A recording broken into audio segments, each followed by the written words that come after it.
Assalamualaikum, saya nak terangkan pasal faktor persekitaran geofizikal. Nama saya Muhammad Syaiman, nombor matrik saya 17 JDT 21F2041. Okey, seterusnya, pengenalan. Sungai juga merupakan salah satu persekitaran geofizikal yang mempengaruhi etika dan peradaban di Malaysia. Masyarakat yang tinggal di pinggir sungai dapat meneruskan kehidupan kerana adanya sumber air dan makanan di pinggir sungai. Selain itu, masyarakat dapat melakukan aktiviti bertani, menternak dan sebagainya. Seterusnya, pertanian. Masyarakat boleh bertani dan bercocok tanam kerana adanya sumber air seperti sungai. Sumber air sangat penting untuk tanaman kerana untuk menyuburkan tanah dan tanaman. Contoh tanaman yang boleh ditanam ialah pokok pisang, pokok tebu, ubi kayu dan sebagainya. Selain tanaman pokok-pokok, masyarakat boleh menanam buah-buahan. Masyarakat juga boleh menjual hasil tanaman di pasaran. Seterusnya, menternak haiwan. Selain bertani dan bercocok tanam, masyarakat juga boleh menternak haiwan. Dengan adanya sumber air, masyarakat boleh menggunakan sumber air untuk menternak. Contoh, haiwan yang boleh diternak ialah ayam, kambing, lembu dan itik. Hasil peternakan haiwan boleh dimakan maupun dijual di pasaran. Menangkap ikan di sungai. Di samping itu, masyarakat boleh membuat hasil sungai seperti menangkap ikan. Kelebihan tinggal di pinggir sungai adalah kerana adanya sumber air sungai dan sumber makanan. Di sungai, masyarakat Melayu boleh menangkap ikan untuk mengelakkan diri daripada kelaparan. Hasil tangkapan ikan boleh dimakan dan juga dijual di pasaran. Akhir sekali, kesimpulan. Kehidupan masyarakat yang tinggal di pinggir sungai akan lebih terjamin kerana adanya sumber air dan sumber makanan. Seterusnya, masyarakat yang tinggal di pinggir sungai dapat bekerjasama tanpa mengira bangsa dan agama. Akhir sekali, masyarakat dapat memajukan ekonomi.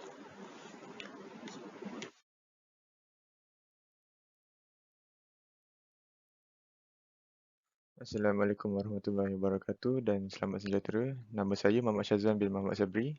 Nombor matrik saya ialah 17 DDT 21F2031. Hari ini saya akan membentangkan tentang faktor persekitaran geofizikal. Jadi saya akan mulakan dengan pengenalan. Apakah itu geografi fizikal?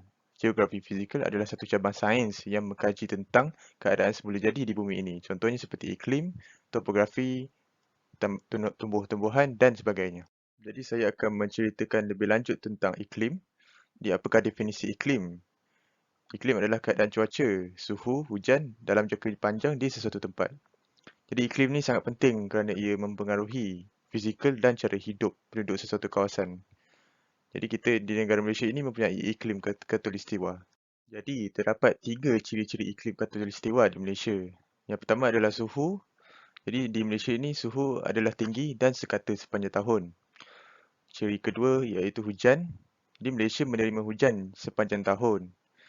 Taburan juga tidak sekata di semua kawasan di Malaysia. Contohnya di setengah kawasan akan mengalami hujan yang berlanjutan.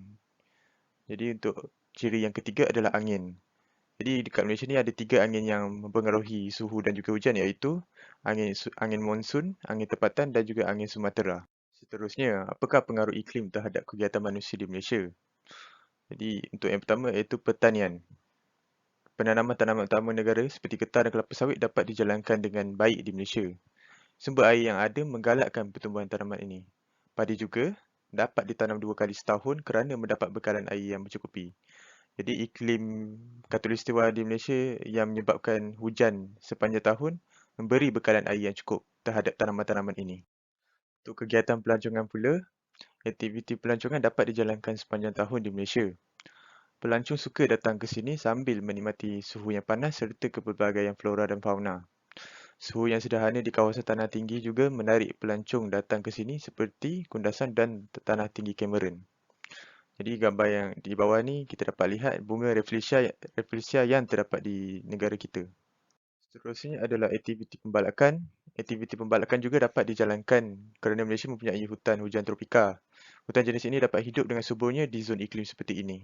Kesimpulannya, Iklim memainkan peranan yang besar dalam sesebuah peradaban ataupun tamadun itu. Seperti yang kita dapat lihat, iklim sangat mempengaruhi aktiviti pertanian, pembalakan dan juga pelancongan di negara kita.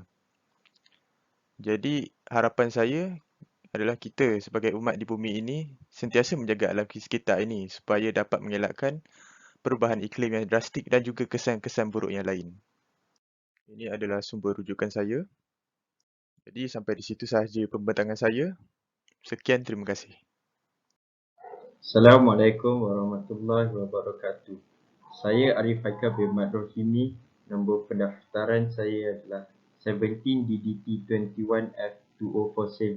Hari ini saya akan membentangkan tentang persekitaran geofizikal mempengaruhi pembinaan etika dan peradaban di Malaysia. Sekarang saya akan memberi sedikit sebanyak pengenalan tentang persekitaran geofizikal mempengaruhi pembinaan etika dan peradaban di Malaysia. Yang pertama, sesuatu etnik mempunyai pertalian yang rapat dengan sejarah, tradisi dan budaya kawasan geografi tertentu. Yang kedua pula, peradaban bersifat universal melintasi sempadan geografi melampaui batasan etnik, bangsa dan kebangsaan. Yang terakhir, di Malaysia, komuniti Melayu adalah kelompok yang bertanggungjawab membina peradaban Melayu di wilayah ini pada era prakolonial. Antara sebab terjadinya persekitaran geofizikal, yang pertama adalah terletak di laluan perdagangan timur dan barat. Kedudukan semenanjung Tanah Melayu di laluan perdagangan utama adalah timur dan barat. Ia menjadi tumpuan kepada para pedagang asing dan sekaligus memainkan peranan sebagai penyambung kawasan perdagangan utama di antara benua India dan benua China. Yang kedua pula ialah pelabuhan Melaka terlindung daripada tiupan angin monsun. Pulau Sumatera menghalang tiupan angin monsun barat daya, manakala banjaran Titi Wangsa dapat menghalang tiupan angin monsun timur laut. Keadaan ini membolehkan kapal dagang berlabuh di Pelabuhan Melaka dengan selamat. Dan yang terakhir pula adalah Melaka merupakan tempat pertemuan angin monsun timur laut dan barat daya. Pedagang dari timur datang kerana angin monsun timur laut bermula pada November hingga Mac. Manakala pedagang dari barat datang ketika angin monsun barat daya bermula pada Mei hingga September. Keadaan ini menjadikan Pelabuhan Melaka sebagai pusat pedagang tumpuan dari timur dan barat. Kesimpulan yang dapat kita pelajari adalah secara umumnya kedudukan geografi telah memainkan peranan sebagai pembentuk interaksi antara tamadun. Contohnya, kedudukan geografi Kerajaan Melaka. Malahan, melalui persekitaran geofizikal ini juga berlakunya aktiviti perdagangan antara pihak luar. Ini akan menyebabkan berlakunya peningkatan ekonomi di Tanah Melayu pada ketika itu. Akhir sekali, dapat membentuk rumpun etnik Melayu di seluruh kepulauan Asia Tenggara. Contohnya, Melayu Deutero. Itu saja daripada saya. Sekian, terima kasih. Selamat pagi dan selamat sejahtera. Nama saya Tayalan anak lelaki Suwakumar dari kelas TDT 1B ingin membentangkan tentang faktor-faktor persekitaran geofizikal mempengaruhi pembinaan etika dan peradaban. Pengenalan, apa itu geofizikal? Suatu etnik mempunyai pertalian sejarah, tradisi dan budaya dengan persekitaran kawasan geografi tertentu. Geofizikal Tanah Melayu semenanjung yang dikelilingi Laut Cina Selatan dan Selat Melaka sebagai laluan tempat pertemuan dan peradaban besar dunia Cina dan India melalui kegiatan perdagangan. Suasana itu secara tidak langsung telah mempengaruhi jiwa dan tindakan Melayu untuk tidak bekerja keras kerana punca rezeki yang mudah kerana terdapat hasil daripada tanah yang subur dan laut yang kurang bergelora serta hutan yang kaya dengan sumber makanan. Hal ini kerana masyarakat tidak akan ditimpa kebuluran. Yang pertama, geografi dalam seni bina rumah melalui tradisional. Pembinaan mengambil kira faktor iklim, adat dan budaya di Malaysia. Selain itu, semua bangsa dan kaum rumah tradisional berlainan mengikut geografi seperti rakaan masyarakat yang duduk di kawasan sejuk. Seni bina mampu adap dengan cuaca Sebenarnya sama juga dengan kawasan panas. Sentiasa sejuk, lubang angin diterap dalam rekaan di lantai papan, atas tingkap dan bumbung. Yang kedua, rumah tinggi lebih selamat. Dibina atas faktor keselamatan seperti mengelak dari binatang buas dan bencana alam seperti banjir. Yang ketiga, anjur. Tempat berehat ia berlambing betapa orang Melayu mementingkan adab dan tata tertib masyarakat. Pengaruh seni bina rumah Melayu tradisional. Pengaruh kebudayaan luas khususnya daripada kepulauan Melayu seperti Patani, Aceh, Minabau, Jawa, Bugis, Riau, Jambi dan Bajau telah mempengaruhi seni bina dan reka bentuk rumah Melayu. Maka lahirlah rumah berbentuk Minabau, Bugis dan lain-lain. Kedatangan penjajah barat khususnya Belanda dan Inggris telah menyebabkan rumah Melayu berubah bentuk daripada rumah bumbung panjang kepada rumah limas, iaitu berbeza kepada kedudukan bumbungnya. Dikatakan semua negeri Malaysia rumah Melayu tradisional terdiri daripada rumah Melayu panjang, tetapi selepas kedatangan penjajah ia berubah kepada bentuk limas ataupun rumah Belanda. Keunikan seni bina Melayu tradisional. Rumah Melayu tradisional merupakan suatu aset yang berharga untuk dipelihara seni binanya untuk generasi yang akan datang. Ini kerana rumah Melayu tradisional mempunyai banyak istimewa yang belum tentu terdapat pada rumah moden masa kini. Masyarakat Melayu yang terkenal dengan sifat kreatif dalam membina rumah Melayu dengan mengaitkan reka bentuk seni bina dengan faktor alam sekitar. Hiasan kepada setiap rumah Melayu tradisional pula banyak melambangkan identiti rumah itu sendiri. Seni bina ukuran menarik yang diilhamkan dari motif floral menggambarkan rumah Melayu tradisi ini tidak dapat dipisahkan dengan alam.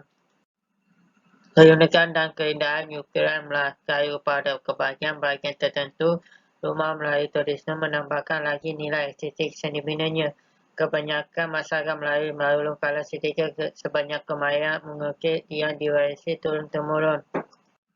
Yang kedua, geografi dan pemakaian. Baju Melayu diamalkan sejak dahulu lagi. Perkataan juga membawa makna memakai dengan beratur, beretikan, bersumpah santun, gemilang seni dengan adat dan suasana beraya. Seperti rekaan, satu, membezakan orang Melayu dari beragama tradisionalisme. Yang kedua, jati diri. Perlindungan melihara anggota badan daripada keadaan cuaca panas. Yang kedua, tingkah laku menunjukkan berbangga dengan busana yang dikenakan pada tubuhnya yang berstatus tinggi.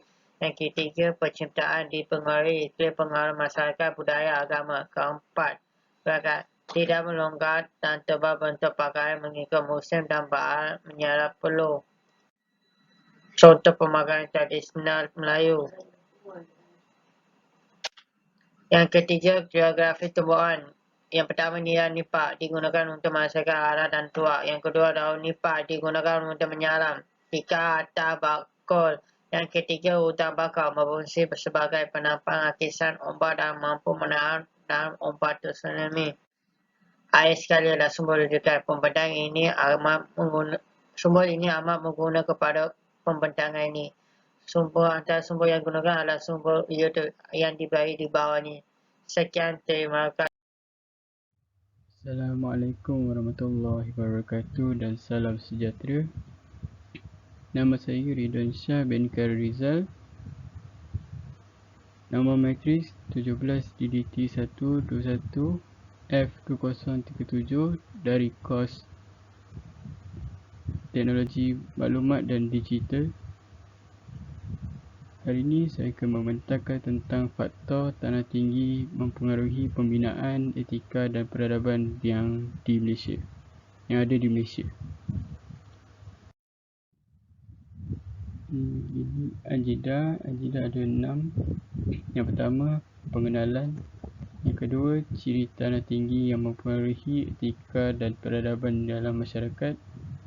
Yang ketiga, kepentingan tanah tinggi yang mempengaruhi etika dan peradaban dalam masyarakat. Yang keempat, kesan kemajuan di tanah tinggi jika pembinaan etika dan peradaban yang diterapkan dengan baik. Yang kelima, kesimpulan. Yang keenam, sumber rujukan. Pengenalan. Tanah tinggi, kawasan perkebunan atau penara yang tinggi. Tanah tinggi yang merujuk kepada kawasan perbukitan biasanya hingga 500 hingga 700 meter. Contohnya gunung dan bukit.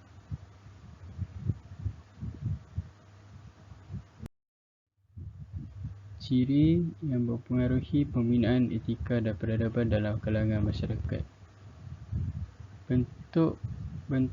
Berbentuk curun curam dan mempunyai ketinggian melebihi 500 hingga 700 meter di mana kependudukan yang kurang.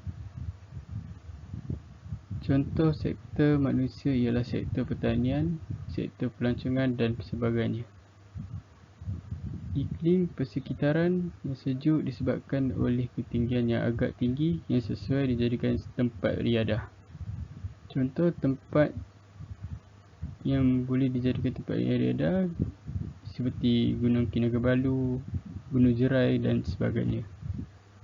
Fizikal diliputi dengan hutan tropika yang mempunyai berbagai jenis flora dan fauna. Contohnya aktiviti manusia ialah pembalakan, perkemahan dan juga pertanian.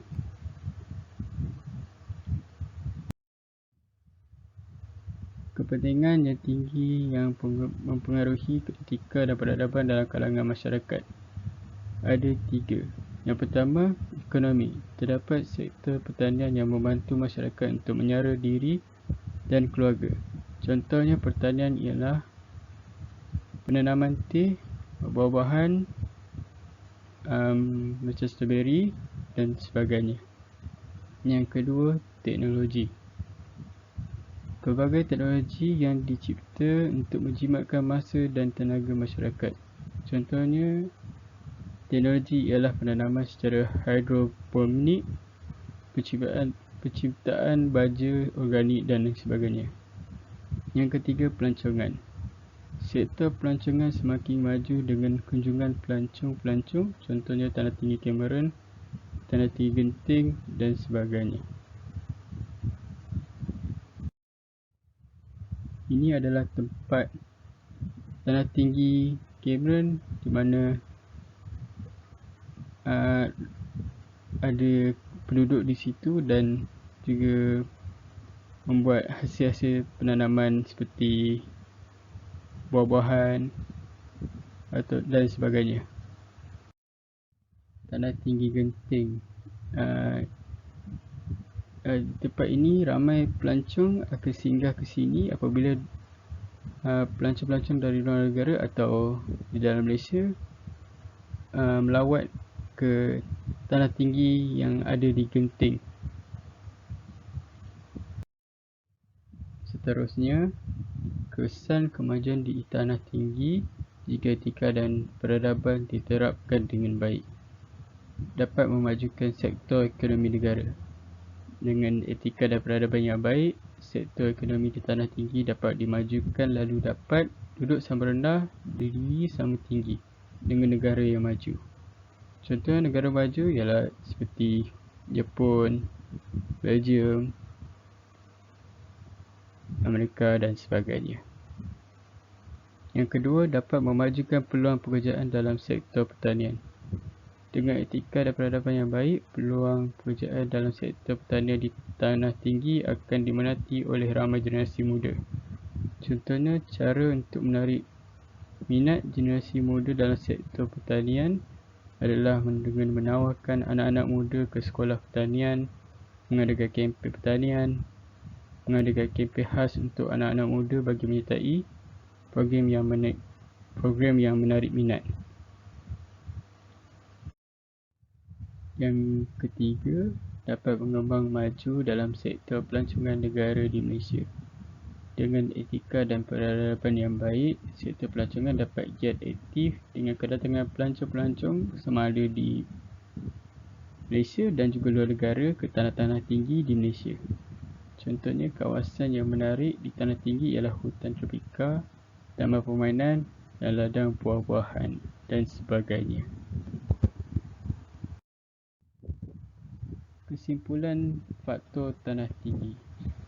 Faktor tanah tinggi ialah sebahagian faktor geofizikal yang mempengaruhi pembinaan etika dan peradaban.